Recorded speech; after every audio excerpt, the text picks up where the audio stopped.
Welcome to Understand the Math. In this video, I'm going to walk you through how to graph absolute value functions.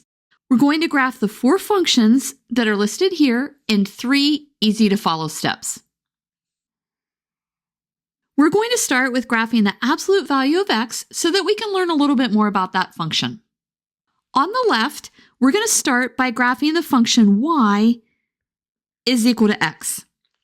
That function passes through the point 0, 0, 1, 1, and then minus 1, minus 1. Let's now draw a line and we'll connect all of those points. So that's the graph of y is equal to x. Now we're going to graph the absolute value of this function. When you graph the absolute value of a function, what happens is the values that are negative become positive, and then the values that were already positive just stay positive. Let's go ahead and graph this on our right-hand side. We have the piece that was negative and is now positive, and then the piece that was positive and remained positive. We can label both of these pieces. The one on the right is the function y is equal to x, and the piece on the left is the function y is equal to minus x, and when we look at both functions combined, that's just the graph of y is equal to the absolute value of x. Down here, I've listed the definition of the absolute value of x.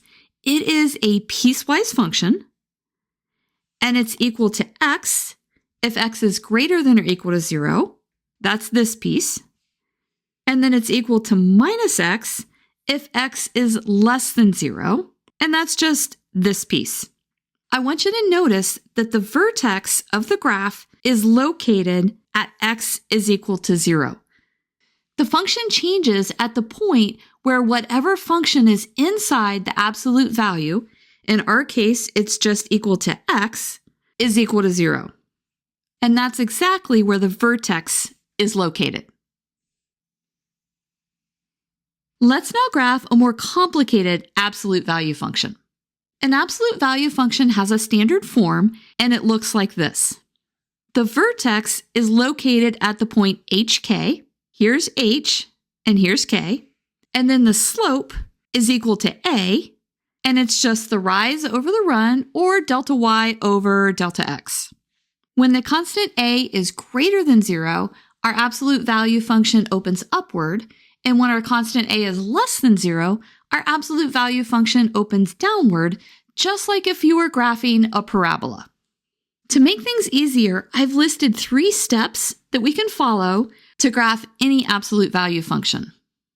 Let's now walk through these steps and graph this function. Our first step is to find and plot the vertex of the function. The function that we're graphing is y is equal to 3 absolute value x minus 1 plus 1. Our vertex is equal to h comma k.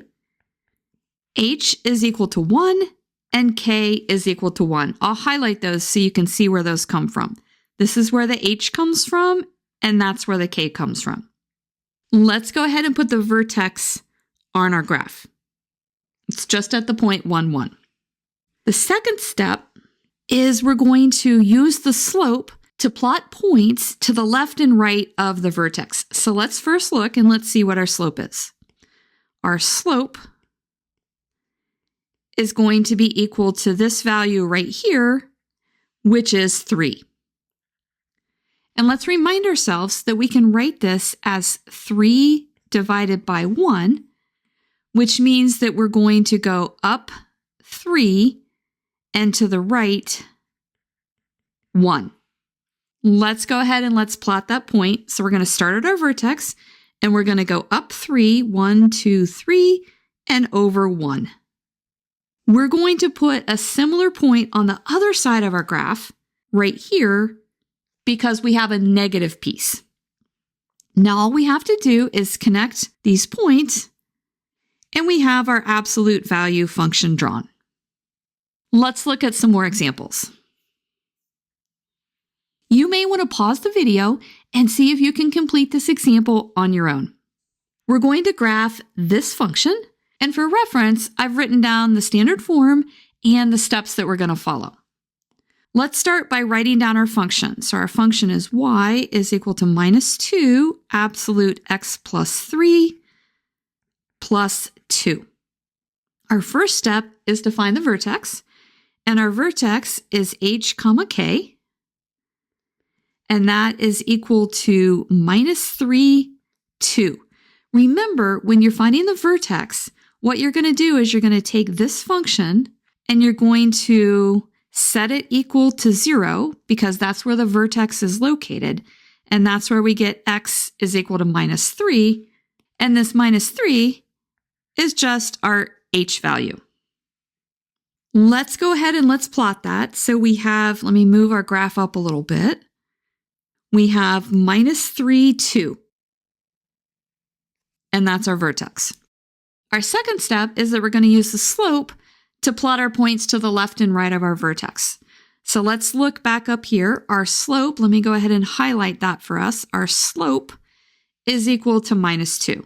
So we'll say that a is equal to minus 2. And we can write this as minus 2 over 1.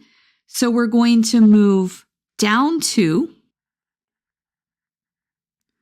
and then to the right 1.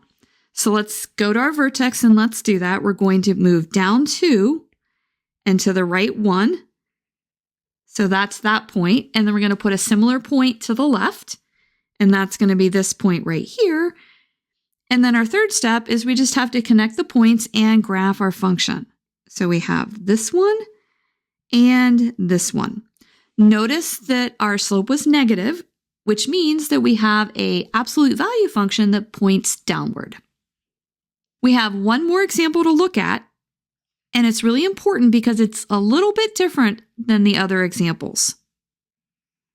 Notice with this example that there is a 2, let me go ahead and highlight that. There's a 2 inside the absolute value function multiplying the x, and that's what makes this one different. So let's start by writing down our function. So we have y is equal to the absolute value of 2x minus 4 minus 3.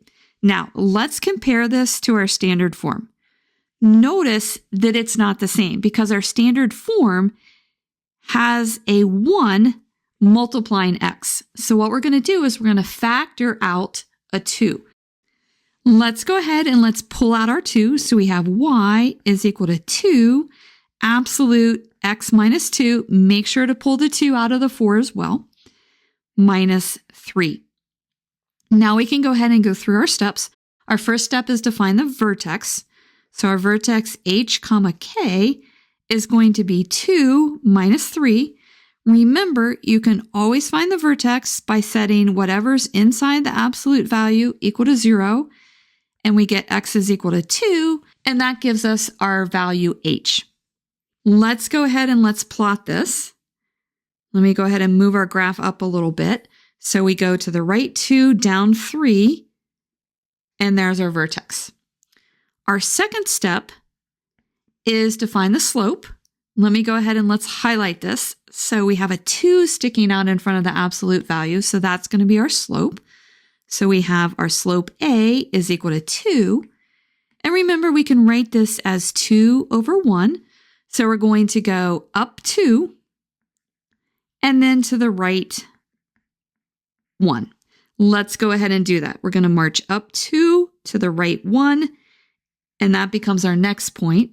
And then we're going to put a similar point on the left-hand side, and that's going to be that point right there. And then our step 3 is to just connect these points, and it's going to look like this. And that's our absolute value function. Hopefully you now have the hang of this. You know what the standard form of an absolute value function looks like, and you know the 3 steps that you can follow. You now know enough to be able to graph any absolute value function. If this video has been helpful to you, please consider subscribing to my channel. Keep believing in yourself and have a great rest of your day.